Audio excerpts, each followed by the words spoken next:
मंदिरटी को आपण माने देखंतु पूरा कोणार्क मंदिरर गोटे अविकल नकल भली आपण मानक नजर को आसीबो। ये होचंती गंगवंशीय राजा मानकर कुलदेवी माँ गंगेश्वर मंत्री शिवे साहंत को मध्य जानिथिबे। शिवे साहंतर गाँ होची एई गाँ 42 बाटी तो 1200 बढ़ई एई जगार आसी रहितिले। मंदिरटी को देखिले पूरा जना पड़ुची मंदिरटी संपूर्ण लैटेराइट पत्थर आ चून पत्थर रे तयारी बोली। तोरणटी को देखुछंती एई भली तीनोटी तोरण रहिछि, दुई पाखरे दुईटी आ मुख्य द्वार रे गोटिए तोरण, संपूर्ण तीनोटी तोरण एठारे रहिछि।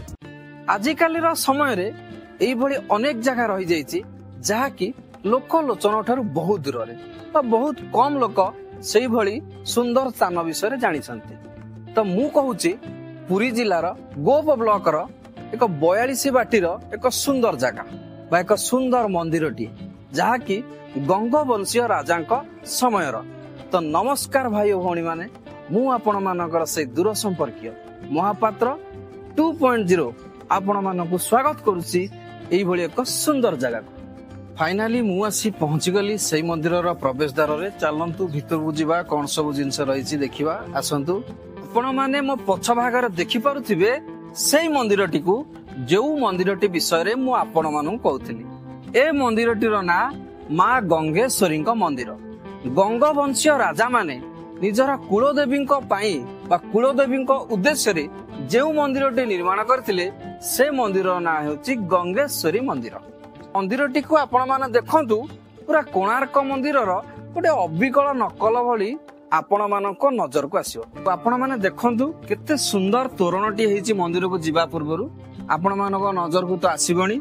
आ गोटे देखंतु ओ पाखरु देखौछि ए मंदिरर पत्थर गुडाक लक्ष्य करंतु, बहुत पुराना। तापरे जो कारुकार्य गुडिक देखुछंती ये भी बहुत पुराना। पत्थर गुडिक देखिले बहुत आश्चर्य लागुची, काहे कि से समय रे कारीगरी विद्या एते उन्नत भाବରେ नथिला। तथापि बड़ बड़ पत्थर मानकु गोटिक पर गोटिए सहायता करी रखा जाई जो कला स्थापत्य को जीवंत करी रखिबार एक प्रयास थिला। सतरे एई पत्थर गुडी को देखिले आपण अनुमान करिवे। पत्थरर ऊपर भाग को देखंतु किभली भाबरे से माने कारीगरी विद्या को प्रयोग करी गोटिक पर गोटिए साइति पुणी कला स्थापत्य को जीवंत करिवार जो उद्यम करिसंती ताहा सतरे अति प्रशंसनीय। सत कहबाकू गले कला स्थापत्य रे खचित होइतिबा एक सुंदर आउ बहु पुरातन मंदिर एई माँ गंगेश्वरींकर मंदिर। आपण देखि पारुथिबे एई पाखरे जो प्रतिमा गुडिका आपण देखुछंती, निश्चित भाबरे सेतरु अनुमान करि पारुथिबे केते पुरातन एई मंदिर अछि। ई होचंती गंगवंशीय राजा मानकर कुलदेवी माँ गंगेश्वर। माँ गंगेश्वरी पूरा जीवंत आ भव्य भाबरे एठार दर्शन दउछंती। आपण माने भी टिके माँकर दर्शन लाभ करंतु। निश्चित भाबरे लांगुला नरसिंह देव को जानिथिबे आ तांको मंत्री शिवे साहंत को मध्य जानिथिबे। शिवे साहंतर गाँ होची एई गाँ 42 बाटी तो 1200 बढ़ई एई जगार आसी रहितिले। तो सेई माने एई माँ गंगेश्वरी मंदिरटी को निर्माण करथिले। एबे मंदिरर बाहर गुटिए देखिबा। ए सब जो पत्थर गुडिक देखिले सतरे आपण को लागुनी मंदिरटा बहुत पुरातन बोली। ता खाली पत्थर नुहे, ता सहित देखंतु केते सुंदर कलाकृति गुडिक से समय रे माने जो समय रे एते ज्ञान कौशल प्रजुक्ति विद्यार उन्नत स्तर रे पहुंच नथिला से भली समय गुटिए कल्पना करंतु। आ गुटिए देखंतु केते सुंदर भाबरे गोटे प्रतिमाटी एठारे स्थापित करा जाईची। ए प्रतिमाटी को बनैबारे केते सुंदर कारीगरी लागिची आपण अनुमान करि पारुथिबे। तो मंदिरटी को देखिले पूरा जना पड़ुची मंदिरटी संपूर्ण लैटेराइट पत्थर आ चून पत्थर रे तयारी बोली। मंदिर बाहरु आपण मानकु मु देखौची, देखंतु एठी गोटे झरका आकृति रे होईची। आ झरका ऊपर गोटे तोरण डिजाइन मध्य करा जाईची। खाली झरका भलिया नुह, आपण मानकु आउटे पाखरु देखौची। देखंतु ए कलाकृति भितरे आउ गोटे कलाकृति लुचि रहिची। मंदिरर बाहर पार्श्व को लक्ष्य करंतु केते सुंदर भगवान गणेश महाप्रभुंकर एक जीवंत प्रतिमा।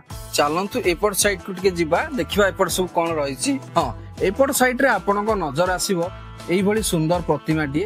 देखंतु ये हमर कल्की महाप्रभुंकर एक प्रतिमाटी। आ चलंतु एपट साइड की टिके आगु को जिबा, एपट सब कोन रहिची। ଆଉ ହଁ, ଆପଣ ମାନେ ମନ୍ଦିରରେ ବସିଥିବା ଯେଉଁ ପଥରକୁ ବି ଲକ୍ଷ୍ୟ କରନ୍ତୁ, ଯେଉଁ ଜାଗାକୁ ବି ଦେଖନ୍ତୁ, ଆପଣ ମାନଙ୍କୁ ମିଳିବ କଳା ସ୍ଥାପତ୍ୟର ଏକ ଜ୍ୱଳନ୍ତ ଉଦାହରଣ। ଦେଖିପାରୁଛନ୍ତି କେତେ ଛୋଟ ଛୋଟ ଜାଗାରେ ବି ସେ ସମୟରେ କେତେ ସୁନ୍ଦର ଭାବରେ କଳା ସ୍ଥାପତ୍ୟକୁ ବଞ୍ଚାଇ ରଖିବା ପାଇଁ ପ୍ରତିମା ଗୁଡିକ ସ୍ଥାପନ କରାଯାଇଥିଲା। ଆପଣ ମାନଙ୍କ ନଜରକୁ ନିହାତି ଆସୁଥିବ। ଆଉ ମୁଁ ଯେତେ କହିଲେ ବି ଆପଣ ମାନଙ୍କୁ ବିଶ୍ୱାସ ଆସିବ ନାହିଁ। ଆପଣ ମାନେ ନିଶ୍ଚିତ କେବେ ନା କେବେ ସମୟ କାଢି ଏଇ ଜାଗାକୁ ଆସି ବୁଲି ଯାଆନ୍ତୁ, ଏ କଳାକୃତି ଗୁଡିକୁ ନିଜ ଆଖିରେ ଦେଖି ଯାଆନ୍ତୁ। ପଟ ସାଇଡରେ ଅଛନ୍ତି କି ଆମର ବରାହୀ ଠାକୁରାଣୀ।